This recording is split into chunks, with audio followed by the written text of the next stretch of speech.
Our resource person for today is Professor S.M. Sungoh. She is a professor in the Department of Education, NEHU. She did her graduation, post-graduation, B.Ed, M.Phil and Ph.D. from the Northeastern Hill University. She also has a certificate of achievement of online course completion. She started her career by joining as a lecturer in the College of Teacher Education in 1990. After serving there for 6 years, Professor Sungoh joined the Department of Education, NEHU, as a lecturer in 1996 and is today serving as a professor in the department. Till date, she has produced 30 PhDs and 1 postdoctorate. She has to her credit numerous research papers published in national and international journals and has also contributed chapters in books published by nationally and internationally reputed publishers. She has completed 4 research projects, 3 of which were Government of Meghalaya sponsored and 1 sponsored by the Ministry of Human Resource Development, MHRD, New Delhi, and that is in progress.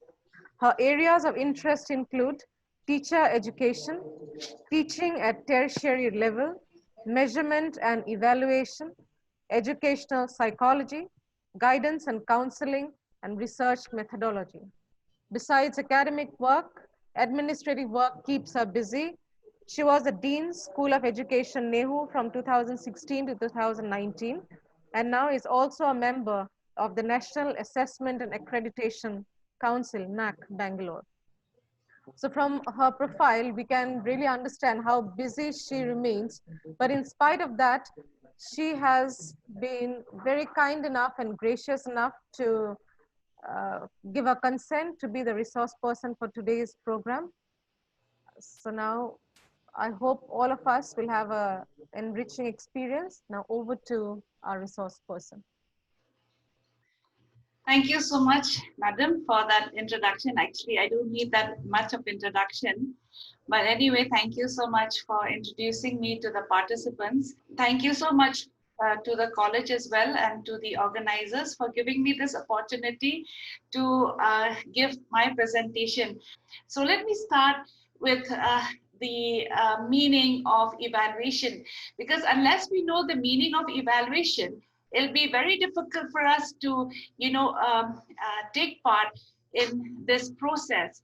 So before we go to the online evaluation process, let us first of all understand the basics of evaluation. As you can see here in this slide, evaluation is nothing but a systematic determination of a subject, of subject's merit, worth, significance, and using different criteria which are governed by a set of standards. Now in evaluation, we need to follow certain standards which requires to measure the progress of our students. So the primary purpose of evaluation, as you can see in this slide, is to enable reflection and also assess in identification of for future change. Why do we need evaluation? We need evaluation so that we will be able to understand our weaknesses and our strengths as well. So in order to know the students and in order to help them to progress in their lives, in order to develop their personality, and evaluation is very important. So here, evaluation is nothing but a collection, an analysis, and an interpretation. Note these different connotations here: collection of, analysis, and interpretation about any aspect or program of education. And here, when we evaluate, what do? We tend to judge. It is a process of judging. So if we want to judge our students, we need to know or we need to acquire some skills which will help us to be able to judge our students. So it's a collection of the performances of the students through data. It is the analysis of the data, and it is also interpretation of the data. Now, so in any educational process, we need to have, or we need to incorporate evaluation. Now, evaluation is to cater to effectiveness, efficiency, and any other outcomes it may have. So here we can see in the slide that training is a part of a recognized process of judging its effectiveness, efficiency, and any other matter which is relevant or prevalent in the data. So when we talk about evaluation here, these are the important focus. The focus is very important here. The effectiveness and the efficiency is very important, because unless we know the effectiveness of the program, unless we know the efficiency of the program, it'll be very difficult for us to judge and evaluate our students. So I've just shown you here in the slide that there are certain definitions. Of course, we can see a lot of definitions given by different educators, and these definitions actually, helps us to understand the different aspects. Now, the first definition that you can see here is on the process. Evaluation is the process of gathering and interpreted evidence changes in the behavior of all students as they progress through school, and this is called evaluation. Evaluation is a continuous process. Here, see, according to this definition, we can see that evaluation should be continuous, and it is concerned with the formal academic achievement of pupils or students, and it is interpreted in the development of the individual in terms of desirable behavioral change relations of his feeling, thinking, and actions. Then another definition, which is very simple here, evaluation is a process of judging the value or something by certain appraisal. So here, when we talk about evaluation, we need certain types of tools which will help us to measure the development of the students in order to bring about or to evaluate our students' progress and development. So let us move on to the goals of evaluation. Now here, when we evaluate, we need to always keep or formulate a goal. Now the goal will be according to the need, it will be according to the feedback which has been provided. So here, when we talk about goals of evaluation, these goals will help us to be able to reach our target. And here we can see that we can have short-term goals, and we can also have long-term goals. But these short-term goals and long-term goals can also be evaluated. And different different clienteles and also different audiences can go for evaluation. We have as you can see here in these slides, these are the different clienteles or audiences which can work on the goals of evaluation. Now, we also have the aims of evaluation. Now, evaluation is a process that critically examines a program. It also involves collecting and analyzing information about a program's activity, characteristics, and outcome. So here we can see that evaluation is, bringing about change. And when we examine a certain program, in any program, there will always be challenges, there will always be problems. But these problems and challenges can be identified if we go through a certain process which is known as evaluation. So the main purpose of evaluation is to make judgments about a program, to improve its effectiveness, and to inform programming decisions. So we can make right decisions if we undertake the steps of evaluation. Now, we have different types of evaluation strategies.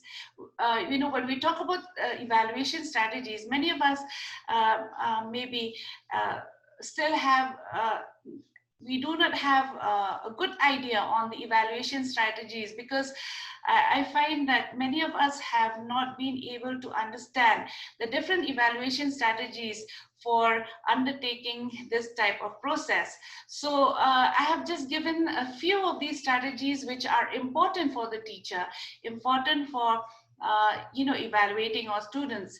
Now we have different models of evaluation strategies, and I'm just going to show you a few here, which maybe will help you to be able to understand how these strategies can be undertaken. The first one is on scientific experimental model. This is basically a scientific model which can help the teacher to follow evaluation in a systematic manner. And this is very dominant. And here, actually, it takes its clue from social sciences and also sciences.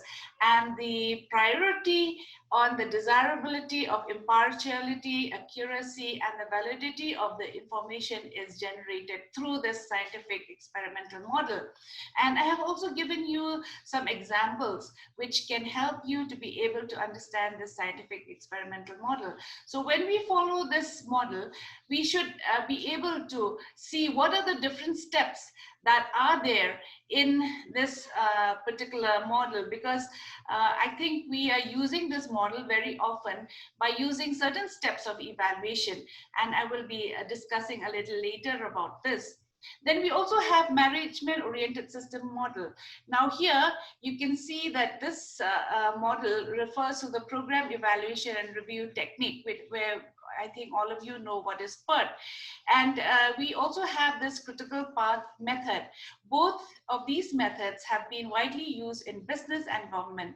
So for us teachers, I think we hardly use this model, but I have just given here so that you will be able to differentiate the different strategies that can be used in the schools or in the colleges or in the universities.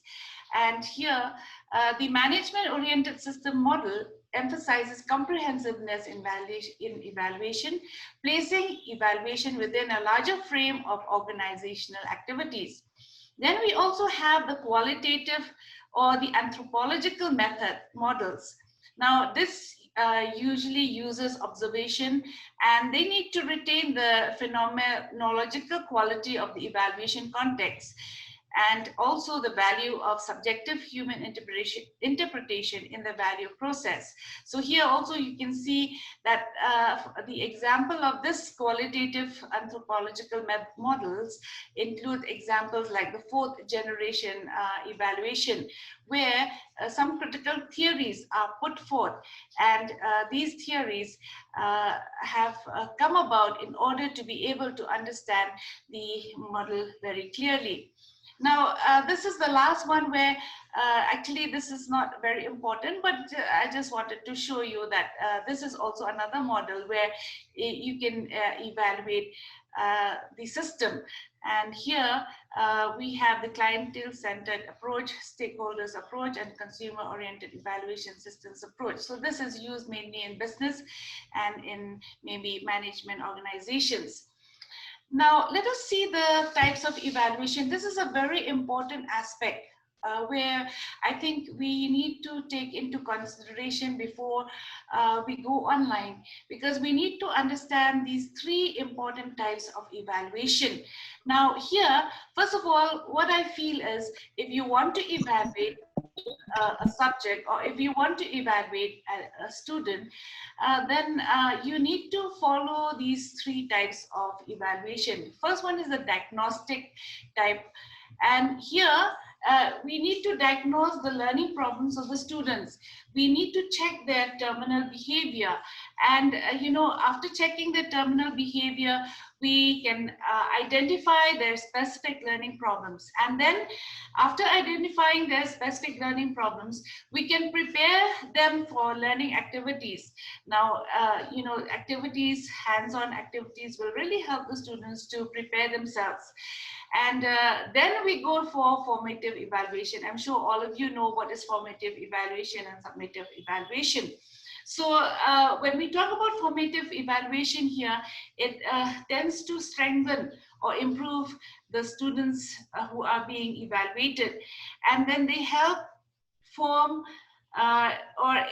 they help in forming the development of a program or technology.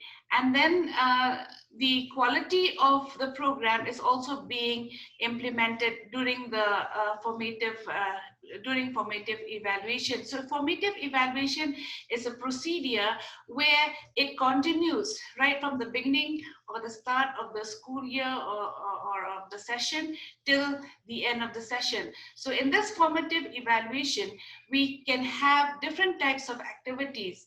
We can have different types of tests. We can also use different types of observation where we can see how the students progress in their work. Then, of course, summative evaluation is an evaluation which is done at the end of the semester or at the end of the school year, or at the end of any educational enterprise. So let us further go down to the types of evaluation. Let us go step by step now. When we talk about formative evaluation, now this formative evaluation depends on the needs. So needs assessment is very important. Need assessment determines who needs the program, how great the need is, and what might work to meet the need. So we need to formulate some kind of questions which can address these needs. And accordingly we can frame or formulate the aims and the objectives for this formative evaluation. Then we also have evaluation assessment, which determines whether an evaluation is feasible and how stakeholders can help share its usefulness. So when we evaluate, we need to also know what is the feasibility of that evaluation, whether it will contribute towards shaping or developing the intent or the goal or the aim. And we also have structured conceptualization, which helps the stakeholders define the program or technology, the target population, and the possible outcome. So in formative evaluation, we also need to know who the target is. And, accordingly, we need to plan for the evaluation of these targets. Then we have the implementation evaluation, which monitors the fidelity of the program or technology delivered. And lastly, we have the process evaluation, which investigates the process of delivering the program or technology, including alternative delivery programs. So here, when we talk about formative evaluation, when we talk about online formative evaluation, this needs a lot of a lot of planning, because throughout the sessions, whether it be schooling throughout the year or throughout the semester, we need to have some kind of programs where we can use this formative evaluation, and we need to organize certain activities which will help the students to be able to showcase their talents and their creativity through this type of evaluation. Then, of course, we have the summative evaluation, where the outcome evaluation is investigated. And when we see the outcome, this outcome will depend on the formative evaluation which we have done on the defined target. And then we can also see the impact of evaluation. And when we talk about the impact, we can see what is the overall effect, or what is the overall influence of the activities. Then we can also talk about the cost effectiveness and cost benefit analysis. This addresses the question of efficiency by standardizing outcomes in terms of the cost and values. Then we also have the secondary analysis, which re-examines existing data to address new questions or use methods not previously employed. Then we also have meta-analysis, which integrates the outcome estimates from multiple studies to arrive at an overall or summary judgment on an evaluation question. So evaluators ask many different kinds of questions and use a variety of methods to address them. Now, these are considered within the framework of formative and summative evaluation. So when we use a formative and summative evaluation, we should try to demarcate the differences between formative evaluation and summative evaluation. Now, we also can see these are the steps of evaluation. What do we do in evaluation? We plan, all right, whether it be informative or summative. Then we implement the activities that we have planned. Then we try to complete the activities within a period of time, right? It can be 6 months, it can be 3 months, or it can also be a year. And then what do? Lastly, we do the reporting. So it is very important to remember that evaluation efforts may not always be linear, but it depends on where you are and your program, where you are in your program or intervention. So your evaluation will depend on the planning process. It'll be depend on the goals. It'll depend on the objectives. It will depend on the activities and the overall setting of the evaluation process. Now, in evaluation, we have certain tools. Now, I just wanted to differentiate between techniques of evaluation and tools of evaluation. As you can see in this slide, there are differences. When we talk about techniques of evaluation, let me just read through. Techniques of evaluation consist of tests and other items for measuring growth in particular outcomes of learning. Then we also have teaching dossiers. This is usually done in the end of the unit in the form of some written document as a submission assessment of students. So we, at the end of every unit, we provide some kind of activity where students can undertake, or maybe we can give assignments so that we can assess the students' understanding on a particular unit. Then we also have student rating.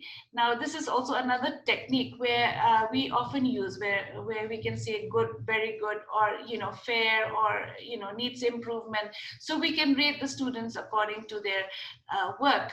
Then we also have peer observations. The colleagues can judge teaching quality by observation. Peer observation is usually for formative evaluation. So this peer observation is used in formative evaluation. And even the other teachers who are not teaching the subject can also observe the students' performance in their classroom through various activities like curricular or co-curricular activities. Then we also have interviews. Now, of course, interviews with regards to the activity that is being done. Now, once the students have submitted their assignment, then a kind of an interview or a kind of an interaction can be done on their work, so that at least you can reiterate what they have done, and they can also understand if they have some kind of weakness in the presentation that can also be discussed through these interviews. Then we also have portfolios. These are appropriateness of course goals and objectives. Now, these portfolios will also help the teachers to be able to use the technique of evaluation very efficiently and effectively.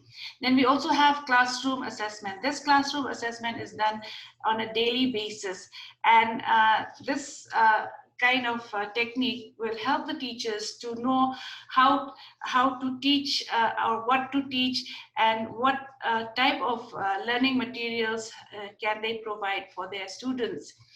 Now, as you can see, the tools of evaluation, we also require some tools to measure the performances of the students. And, these evaluation tools will definitely help in us understanding the students' performance. So you can see in this slide that I have written some of these tools like observation, questionnaires, interview schedules, focus group, and so on and so forth. We also have checklists, right, and question papers where we can evaluate our students' performance. Then let us go through the characteristics of evaluation in education. Now, we can just briefly go through this. It is a continuous process. We all know that evaluation is a continuous process, and this leads to the teaching learning process. Then it is very comprehensive. It includes everything. You can evaluate whatever programs are implemented in the classroom. You can evaluate them. Then evaluation should always be child-centered.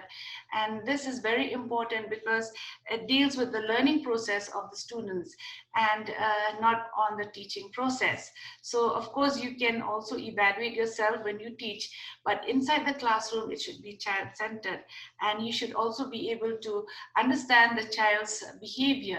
You should be able to understand or identify his strengths and also his weakness. You should be able to help him to be able to develop his creativity and reasoning power. So mental abilities are very important here. And in evaluation, we need to develop their potentials. We need to develop their mental abilities.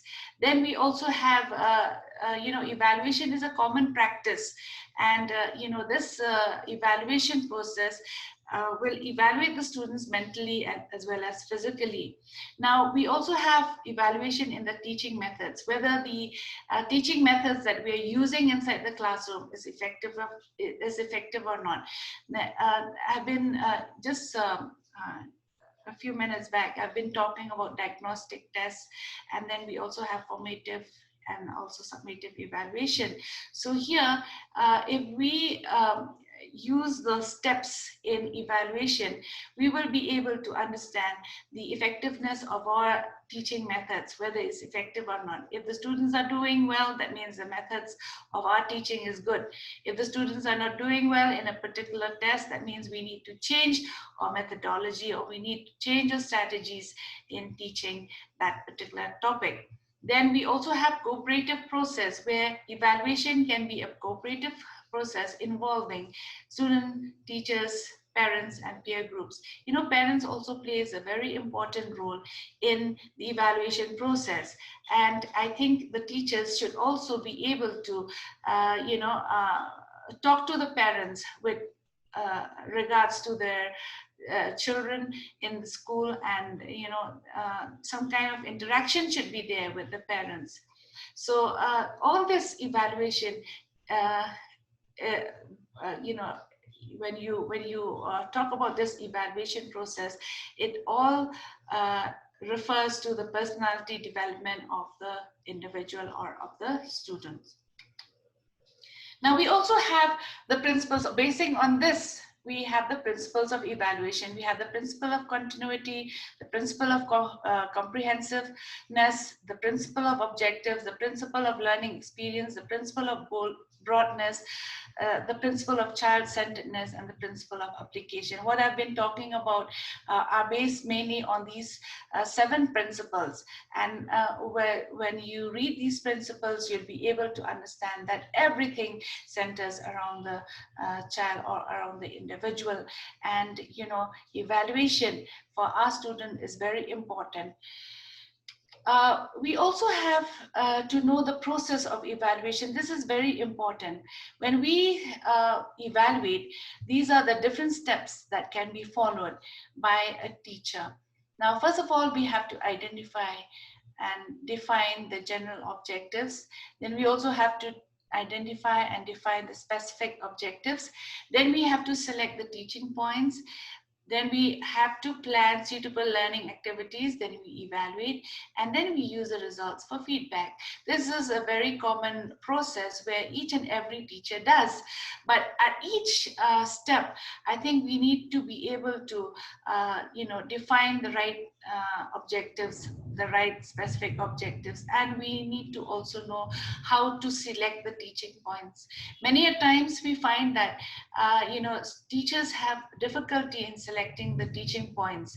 Now I think if the teacher is a master of that subject, if the teacher is able to understand herself on the topic which is going to teach, she will know, or he will know the important teaching points that needs to be introduced to the students, that needs to be explained to the students, so that students will be able to assimilate whatever the teacher does. So if there's no point in just giving lectures, we need to emphasize the teaching points so that a discussion can be made on these teaching points. And when we talk about learning activities, you know, these are also very important. We can give them assignments, we can give them, you know, homeworks, we can give them classworks, and we should give them the freedom to express themselves. Many times we, you know, we tend to tell the students to you know, to have limitations on their writing, but then as teachers, I think we need to help them to because we want to help them to develop their creativity. So you know, to develop their creativity, to develop their mental abilities, we need to provide some kind of learning activities which will help them to be able to understand the subject or the topic very well. But when we provide these learning activities, they should be interesting, and they should not be difficult. And when a teacher plans these learning activities, the teacher should be able to give them steps on how to work on these activities.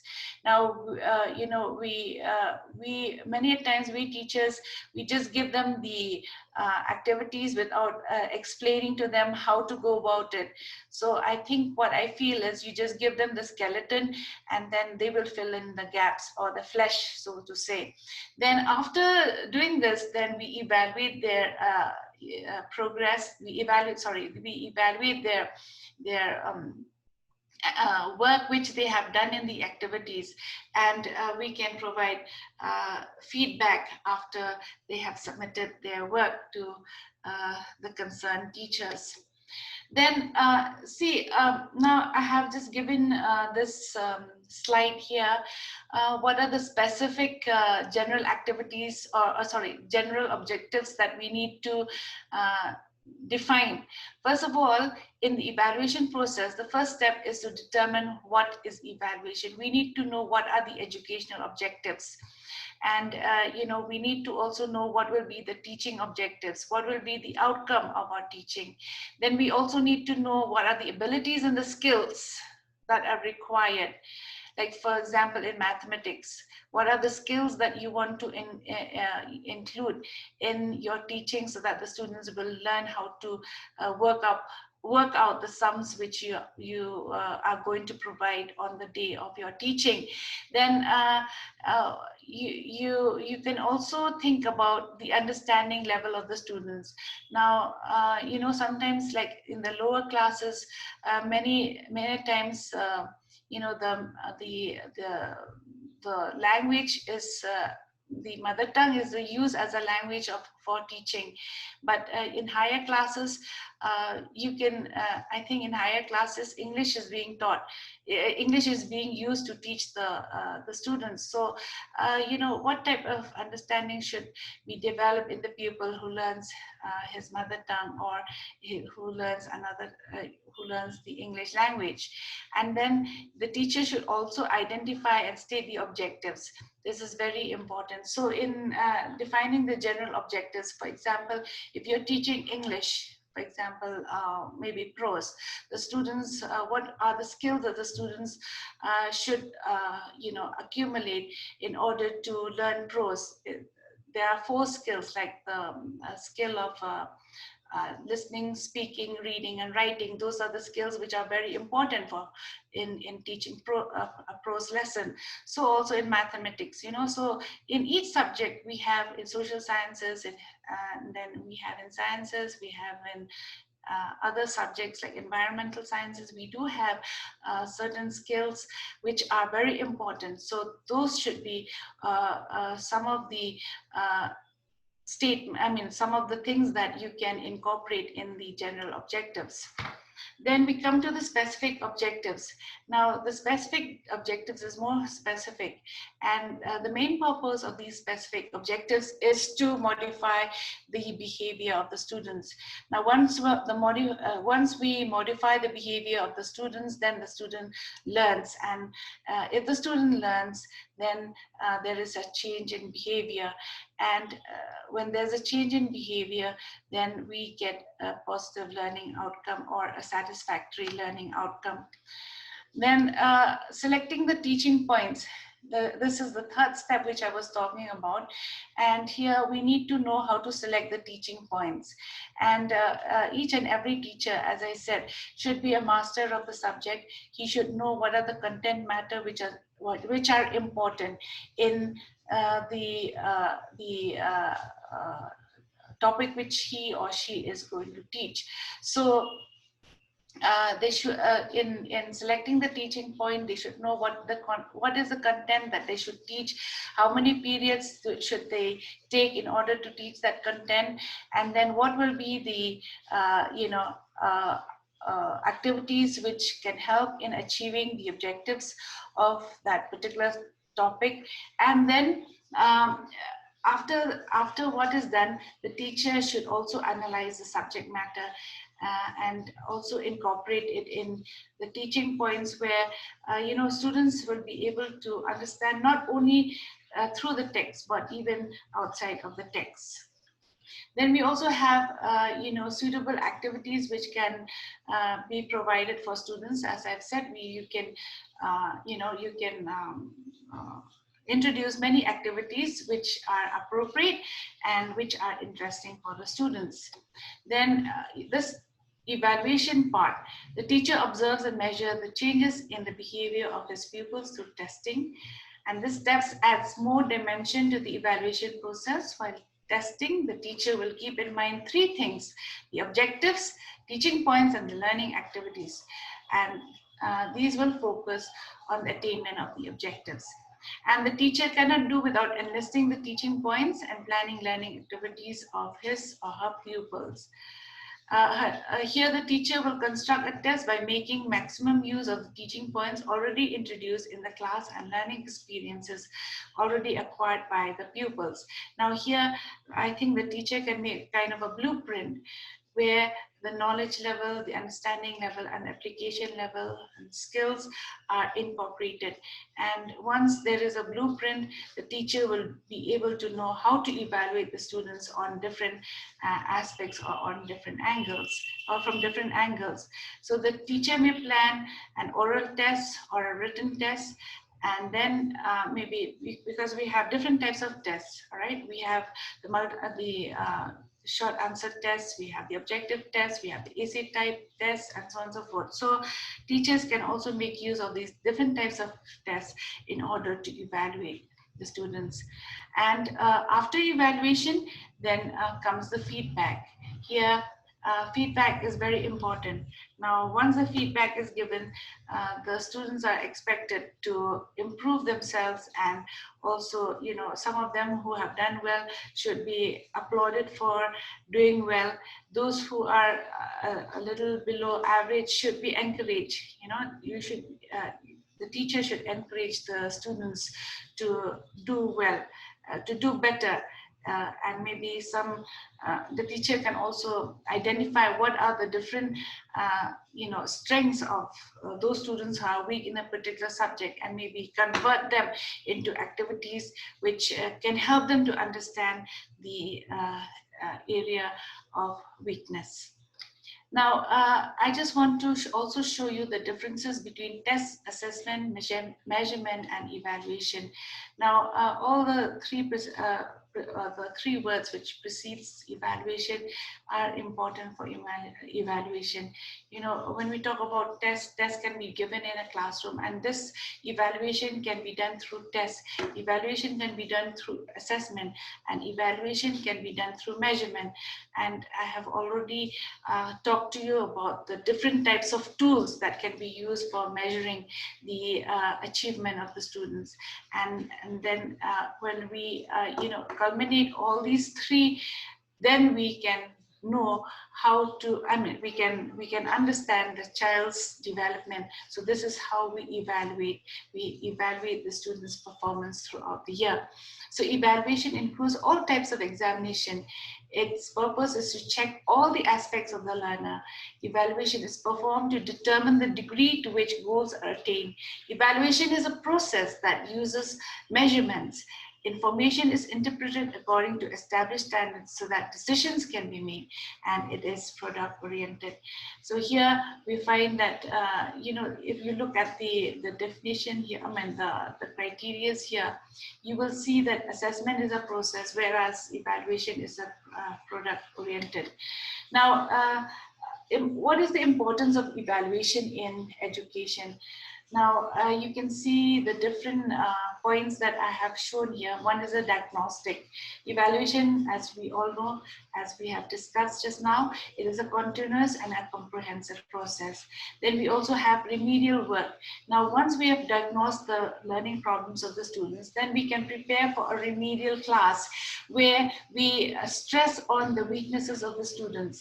And after taking that remedial class, we can also go to the remedial tests and see whether they have overcome their weakness or not. Then we also have clarification. This is also another way of testing the child or testing the students in order to clarify the objectives of education. So the objectives of education is to change the learner's behavior. By evaluation, a teacher can provide changes in the learner's behavior. Then we also have guidance. So if we use this, evaluation is very important because it gives a kind of a way for the teacher to guide the students properly. And we also see that evaluation helps in classification. It is helpful in classifying students' performance, and evaluation is a source by which a teacher knows the various levels of his students. And maybe the teacher can also see the mental abilities of the students and how they perform in the class. What is their limitation? What are their strengths, and so on and so forth. And through evaluation, we can bring a lot of improvement. So these are some of the reasons for evaluation. Evaluation provides a systematic method to study a program, practice, intervention, or initiative to understand how well it achieves its goal. Then evaluation helps determine what works well and what could be improved in a program or initiative. Program evaluation can be used to demonstrate impacts to funders.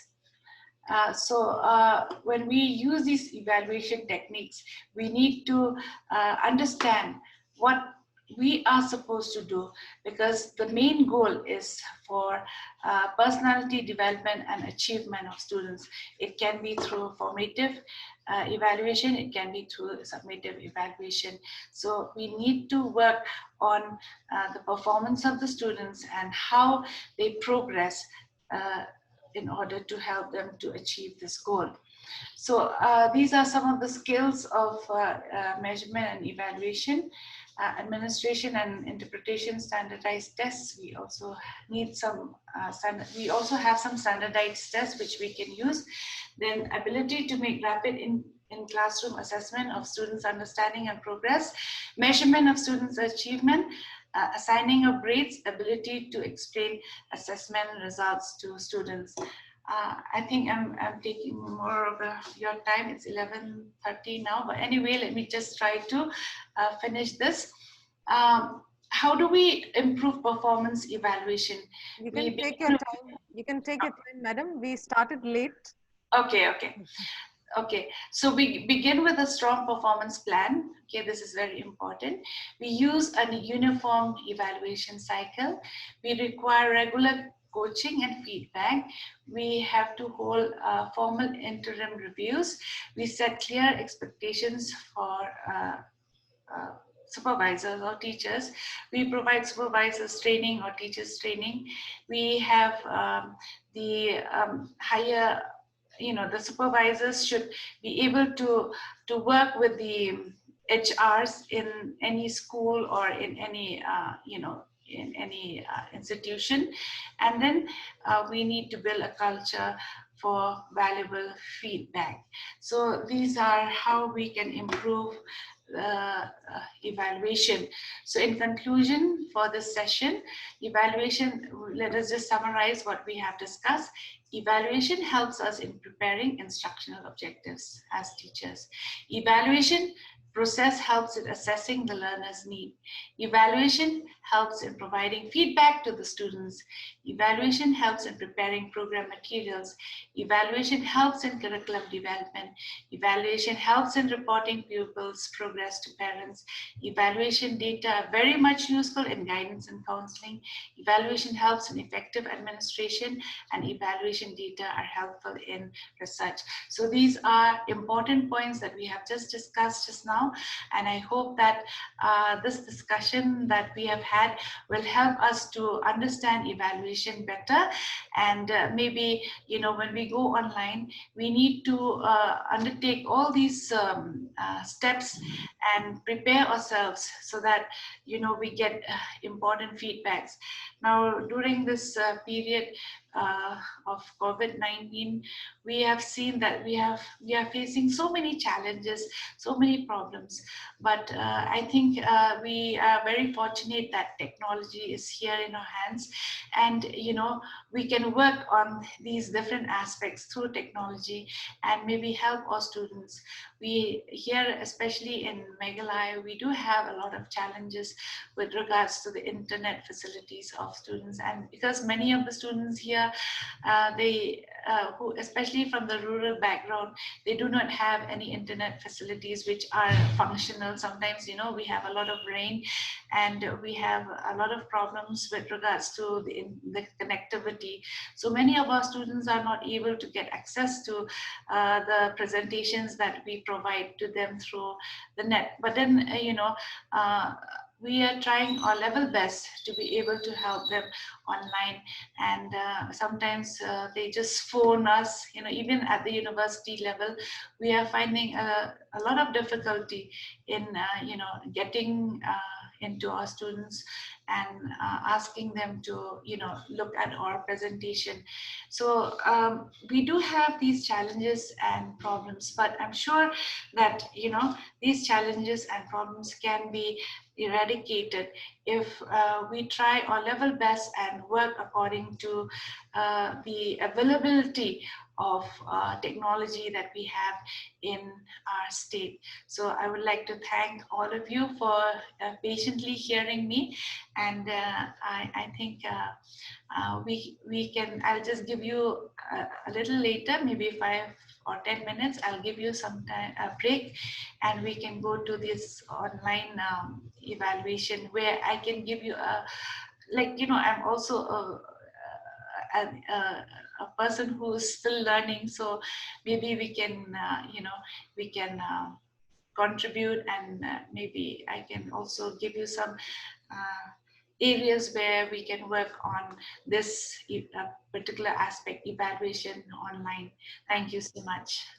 Let us go to the next session then. So this is the first slide that I want to show.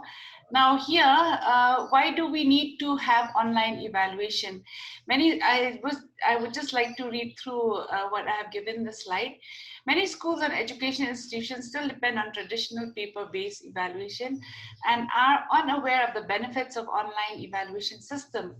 These systems are suitable for both computer-based and paper-based answer scripts, so optimizing test evaluation process is quite easy. Online evaluation system contributes to better student engagement and learning through its bias-free assessment process. Whether you're running a computer-based exam or a paper-based exam, you can take advantage of this intuitive and advanced technology for your evaluation needs. So here, these are the reasons why we can adopt the online evaluation. So you can see that there are advantages in adopting the evaluation system online.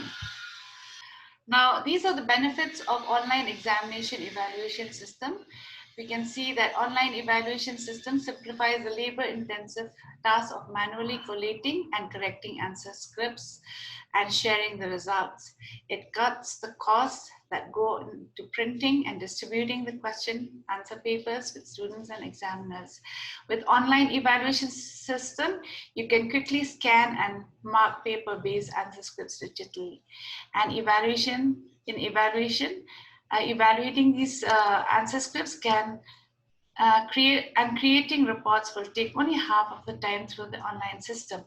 So here we can see the benefits of the online evaluation system, and I do not know how many of us agree with these benefits, because if you just go through literally, you will find that we have a lot of benefits if we go online, and we can save a lot of money in the evaluation process. So some of us might agree, some of us might disagree with these, but we should take the good points and maybe discard the bad ones. Now, on-screen evaluation system also is very helpful, because what we see is better than what we hear. So whenever students see something on the screen, it is much better than hearing, because what we see, we can retain better. And here we can also see that it does not take much time, and it involves many logistical activities. Now, these are the different steps. Now, for example, answer sheet evaluation. We can secure the answer sheet evaluation because once we save the evaluation, we save the evaluation. I really don't know how people are doing this, but we can use our own technique in saving the answer sheets. We can save whatever the students have submitted, and then we can evaluate and also secure these answer sheets. Then we also have the first level moderation. Moderators may select 10 to 20% of the answer sheets evaluated by the paper checker in the first stage. We also do this in the traditional way, where when once the question setter sets the question, there is a moderation board where the moderators moderate the questions. Then this can be done even online. And then we also have the second level moderation, in case moderator may select up to 5% of the answer sheets evaluated by the first level moderator. So there are different stages where moderation can take place. And the last is to reject the request from students. Students may request for the evaluation. So through online evaluation, we can use these four steps where a teacher can involve himself or herself in the evaluation process. Then what do we do with the answer sheets? Answer sheet scanning. It involves process to scan each answer sheet and store in software system in a secured manner. So those of you who are technology savvy, you can easily do this. What we do is, these are very simple for us. I don't do anything which is of high tech. These are very simple. We just scan the answer sheet, and then we can store them in a secured manner in a file. Then we also have answer sheet evaluation. There is no local constraint in such case. Any answer sheet checker or moderator can verify, evaluate answer sheets sitting at their location. Person can securely log into the system and can evaluate, scan answer sheets. So this can also be done. Then the result generation, it becomes automatic, as system can directly calculate results and can generate mark sheets instantly. Now, if you've been using the Google Classroom, we do have this option for writing down the marks of the students, and the grades will come automatically. Then we also have students' request for scan copy. This can also be easily managed by our software system. Then we also have re-evaluation of answer sheet, because sometimes if students are not satisfied with their marks or their grades, they can go for re-evaluation. So this can also be done on screen, and it can make the activity more simpler So this is what we usually do when we scan the answer sheets. Then online assessment here, there are different types of online assessment. Online assessment is used in different working areas and all of them have their own goals to achieve. Now, educational assessment, for example, is a systematic process of documenting and using empirical data on the knowledge, skills, attitudes, and beliefs. Then by taking the assessment, teachers try to improve students' learning. Then assessment can be focused on the individual learner of all individuals together, like the whole class, an institution, or specific programs. Then we also have this formative assessment, where you will get an overview of your students' work right from the beginning of your instruction. Then it also gives an opportunity to still have the chance to improve your instruction. So here, the question which we have got earlier, I did not elaborate on this because this is the explanation which I wanted to give, where this assessment will lead to evaluation. This type of assessment can lead to a good evaluation because this is the prerequisite for evaluation. So unless assessment is done, evaluation will not be satisfactory. When we talk about assessment, it's not only formative, it is also summative. And summative gives the outcome of the whole instruction that the teacher does. So in this assessment, we assess not only the student's performance, but we also assess the teacher's teaching methodologies and strategies which is being used. We also assess the activities of the students. We also assess the work of the students, and also give credit to or grades to the work of the students. Now, what is assessment actually here? Yeah, assessment is a systematic process of document and using empirical data to measure knowledge, skills, attitudes, and beliefs, like I said earlier. Now, this was the question which was asked by some of the participants. So here, I'm giving a more elaborate definition of an assessment here. So here, when we talk about assessment, assessment is a systematic process of documenting and using empirical data. So for assessing, we need to measure. We need to use tests.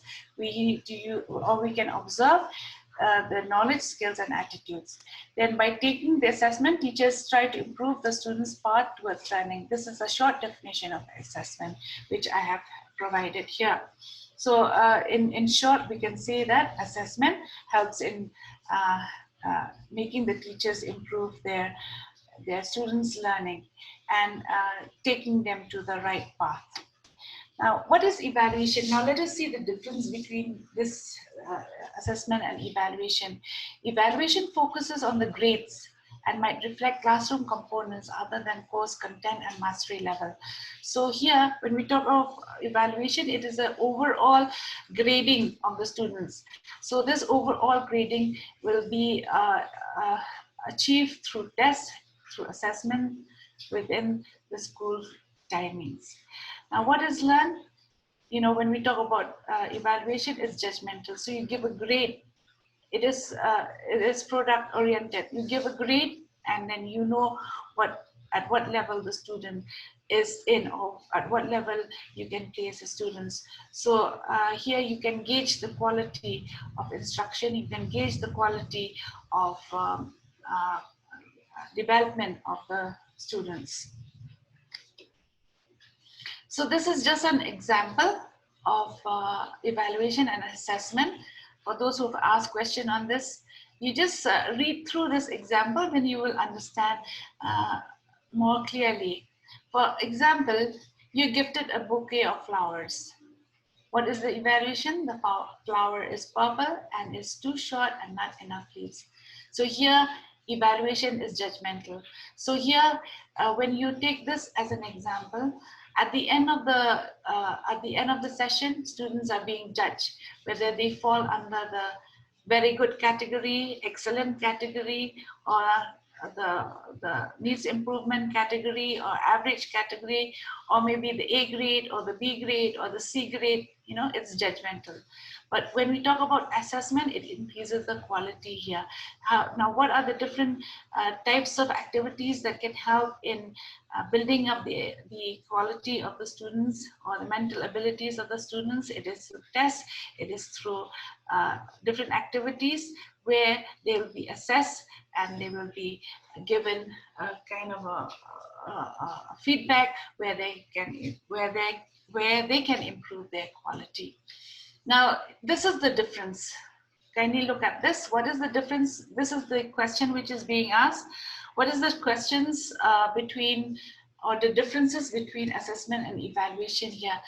Assessment is an ongoing process, all right? It goes on throughout the year, whereas evaluation provides closure, where you judge at what level or at what position the student stands. Then assessment here, it improves learning quality. Evaluation, it judges learning levels. Assessment, it is individualized, whereas in evaluation, it applies certain standards, as I said earlier.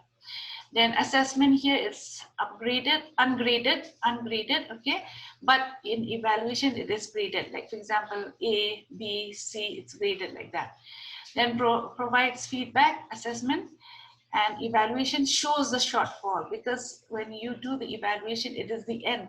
So it will show the shortfalls. And here assessment is process oriented, whereas evaluation is product oriented. So these are the differences between assessment and evaluation. So I have in the first part of the session, I've just given you a brief, a brief explanation on the differences, but now you can see the specific differences between assessment and evaluation. So by looking at this particular table, you will be able to understand the differences. Now, needs driven assessment. First, you need to identify the assessment type you need. There are 3 types of assessment. One is the need driven assessment.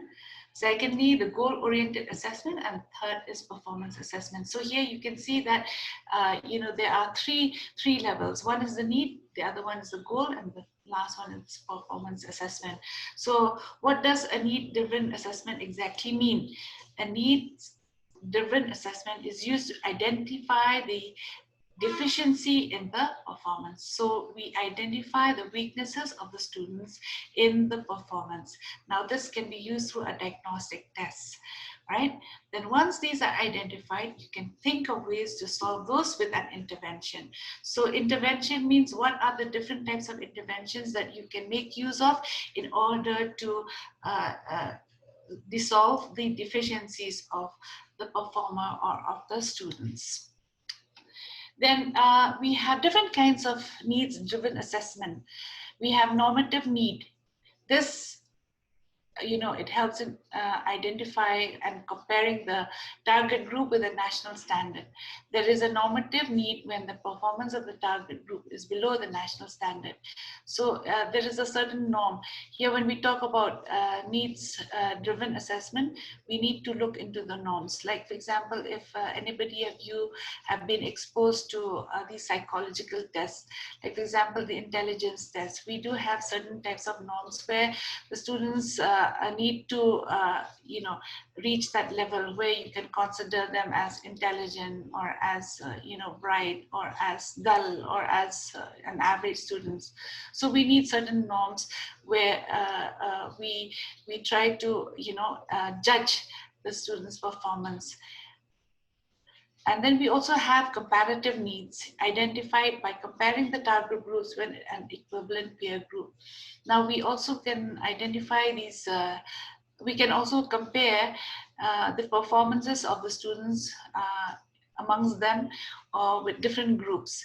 This is also a very important type of assessment where teachers, where it can help teachers to identify the gaps between the two groups. Like for example, if you have in class, in maybe class 7, you have group A and you have group B, right? So you can compare these two groups and you'll be able to find the performance of these two groups and then find the gaps or the strengths or the weaknesses in these two groups. Then another is known as a felt need. When an individual has a desire or feeling that it's necessary to improve his or her performance or the performances of the students or the audience, there is a gap between the current situation and the desired situation. So felt need means that there is a gap between the current situation and the desired situation. We need to identify this as teachers. Then we also have the expressed need, a felt need that has been expressed by students. Then expected need or future need, a way to identify changes that will or can occur in the future. Then we also have important incidental need, rare incidents which could have different significant consequences. I think this COVID-19 is also an incidental need where we need to provide students with different activities through online because they have no opportunity of attending classes in the classrooms or in the schools. So I think this is an incidental need where we have not planned this earlier, but you know, it's just that we have to do this according to the requirements that we are in now. All right, now this is the goal analysis or the assessment.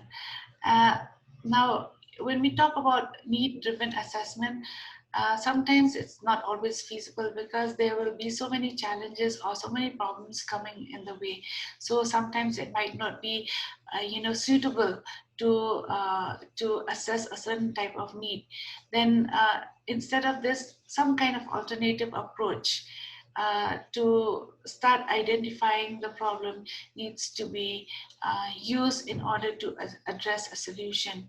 And a goal analysis can also use data from a need-driven assessment to determine which are the priorities. So here, when we talk about goal analysis, you'll have to see what are the important goals that needs to be prioritized. Of course, as I said, the need will depend on the current situation that the clientele or the student is in. Okay, then this is the performance analysis assessment that we can make through online. Before starting an instructional design process, it is important to determine whether doing training will actually solve the problem, because sometimes we teachers, sometimes when we want to assess the performance of the students, we might not know what to assess. So before using this online program, I think we teachers need to be trained and we need to know what are the specifics in solving these problems online. Then a performance analysis is a way to identify performance issues. Now here also, when we assess, we have to see the performance of the students, and not only the students, what will be the performance of the presenter or the performance of the students.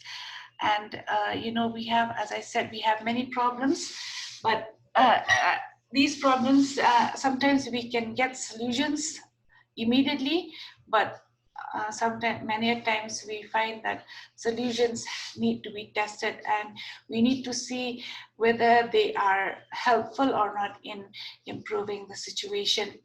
So here, even in identifying these problems, sometimes we really don't know, because if we go through online, it's very difficult to know the problems and the challenges which students are facing. So I do not know how we will be able to do this unless training is provided for the presenters or for the teachers. And we also need some kind of activities which will help us, or workshops which will help us to identify these problems to help our students. When you look at the slide, I have made some kind of a concept mapping or kind of a diagram where you will be able to understand the online programs.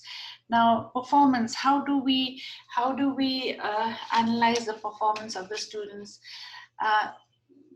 Actually, most of the analysis which we are doing now is through the quantitative analysis, where we get a list of students' participation, and then like we see what will be their performance, and then we try to give feedback on their performance. Right. So after giving them feedback, then we can also analyze the data that we receive from the list of participations. From the list of students, from the students' participation on the different activities that we provide for them online. And even the instructors' messages should also reach the students, and sometimes the instructors' messages are not very clear.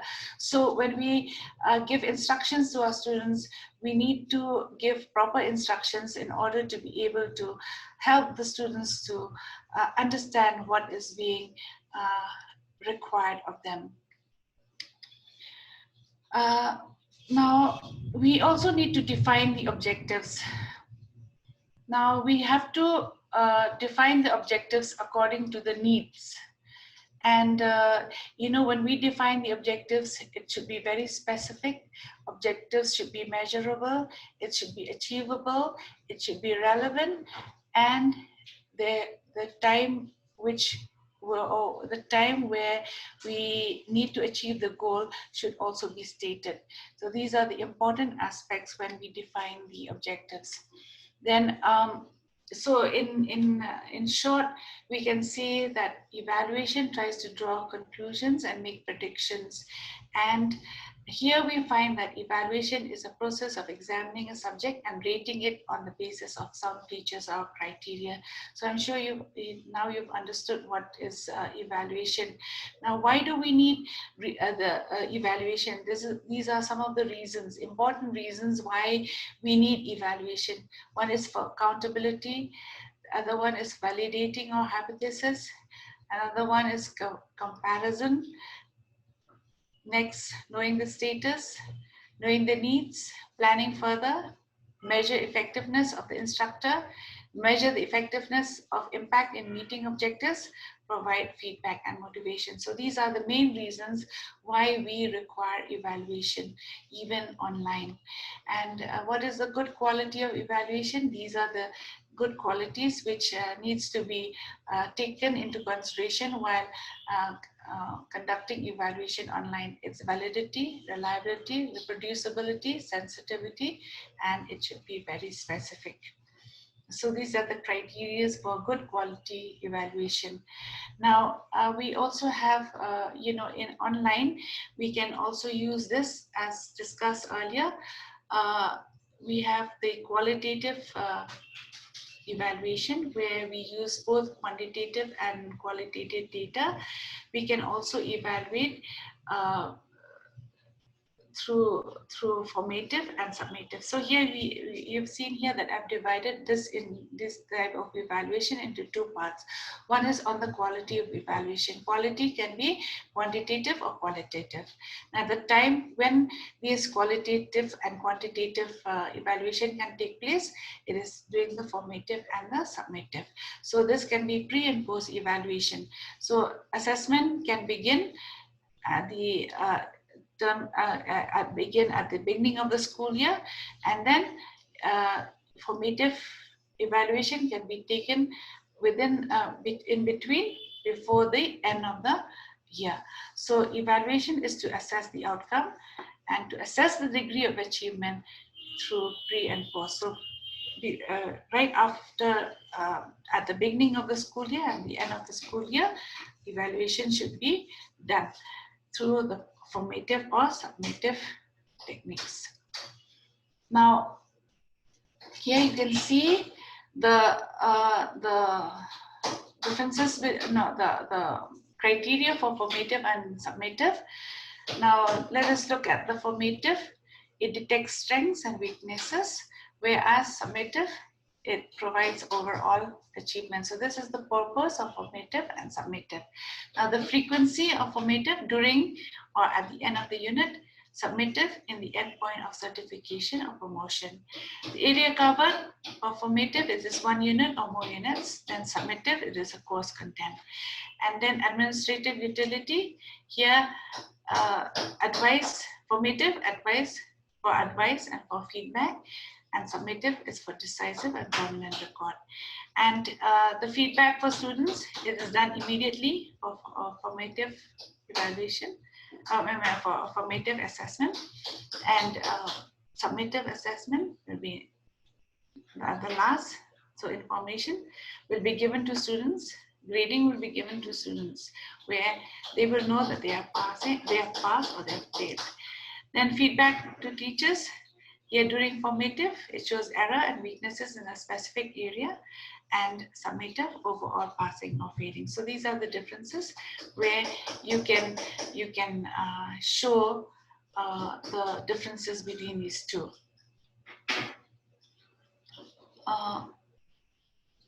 Now here, these are the merits of activities which can be used online evaluation in online evaluation process. Merits and demerits. Now the project assignments.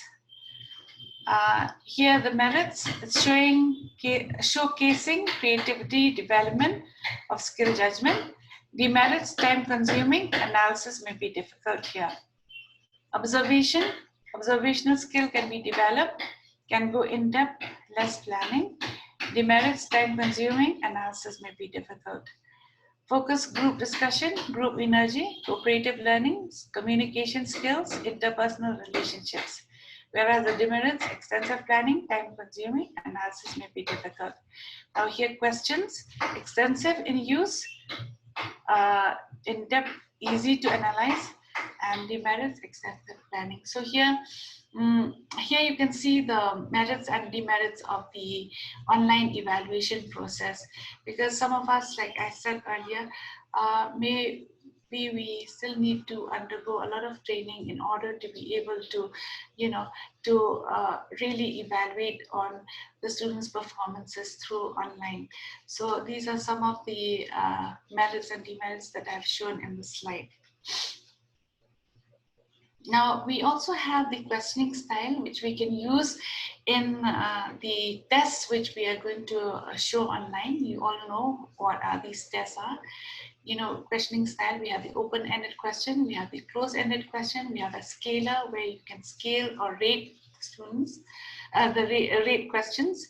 And then we have the multiple choices, we have rank, and then we also have combining open-ended and closed-ended questions. So these are the questioning styles that can be used in the questions that we want to give to the students online. Tests, we have these different types of tests. We have the written, the practical, and the oral. Now, for the practical, I feel it's very difficult to go online because students need hands-on experience. So I do not know, sometimes it's very difficult. You can just demonstrate the practical work through online, but you will not be able to see how the students demonstrate what is their capability in demonstration on that particular aspect that we have shown. So maybe these are some of the ways in which we can work online wherever possible. Like for example, oral, there's an interview, Skype, Google Classroom, Google Meet, Zoom, and so on and so forth. Then written, we have question papers. We have different types of question papers, essay type, short answer type, and the objective type. So these are the tests that we can make use of in the evaluation process. So at the end, I want to thank all of you for your patience in listening to me, and I hope that this deliberation that we have had now is helpful. It might not be 100%, but at least you'll get to learn something out of what I have presented. Thank you so much. Thank you, ma'am, for a very lucid and pinpointed presentation. It was specific, pinpointed, and very exhaustive. We as teachers, we evaluate, all of us evaluate, but then how do we actually evaluate our evaluation system? This is a point that we all need to ponder upon from your deliberation. In our first presentation, you talked about why, like why do we do it? Why do we need to do evaluation? We all know about the how, because we evaluate, we uh, set question papers, we check the answers, or even orally we evaluate. So we are all into the how thing, but rarely do we go to the why thing. And you actually pointed out very pertinently that we need to stress on the why as well as the how. So thank you so much, ma'am, for a very wonderful presentation.